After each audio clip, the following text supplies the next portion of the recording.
Correspondent Anders Lee. Hey, Anders Lee here. Thanks for being here, Anders. Anytime. What do you got? Well, the election is swiftly approaching, just a few months away in November, trudging along. Look at my excitement. Yeah, we got two really exciting candidates, one of whom, Joe Biden, just called his opponent, President Trump, the first racist president in American history.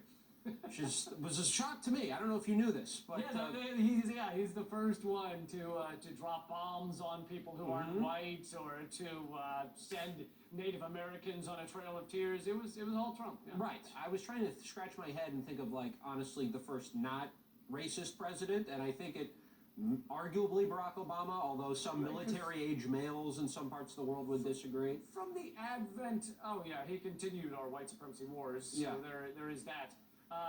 And our terrible prison system. Anyway, but yeah, the first president had owned slaves, so it's tough to say we didn't start with racist presidents. Right. There's slim pickings for now. I think James Garfield would probably be one. He died after being in office for like 2 months or so. So he had the shortest amount of racist time.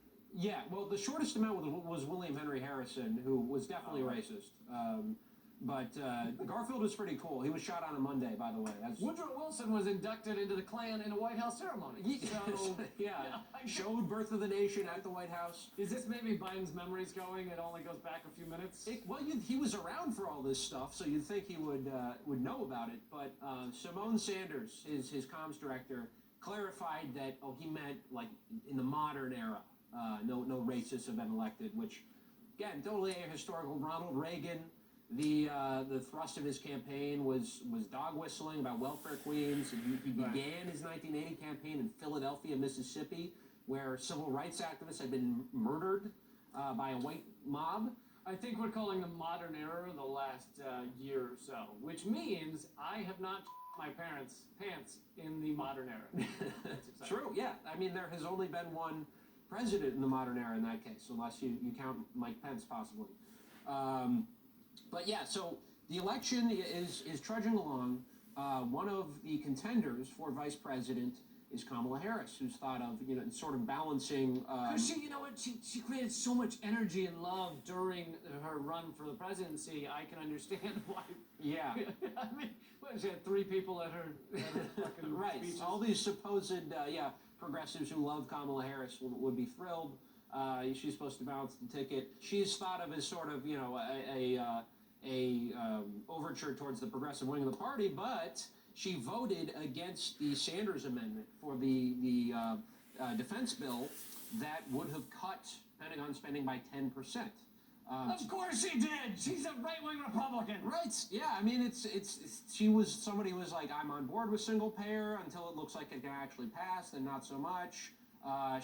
With this, I think she wants to be considered for vice president, and they don't want a ticket, even in the year 2020, after decades of endless wars and the deep unpopularity of these wars. They don't want a vice presidential candidate who wants to cut the military budget, even though it's been going up exponentially every year.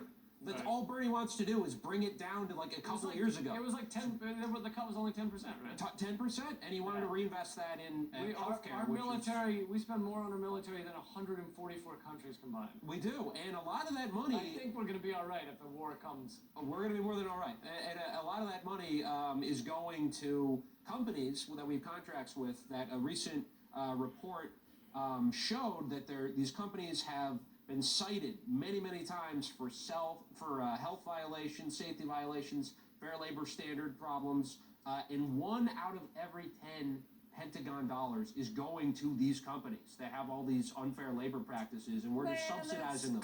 That's really upsetting. I would have thought that the money we dump into our death machine would really go to just the best upstanding companies. Yeah, I guess our camouflage... You're telling me death dollars are going to bad places? I guess so. We need to put on those camouflage eye shades and really, get a little more scrupulous with the numbers. Absolutely. Anders, thank you so much. Thanks for having me.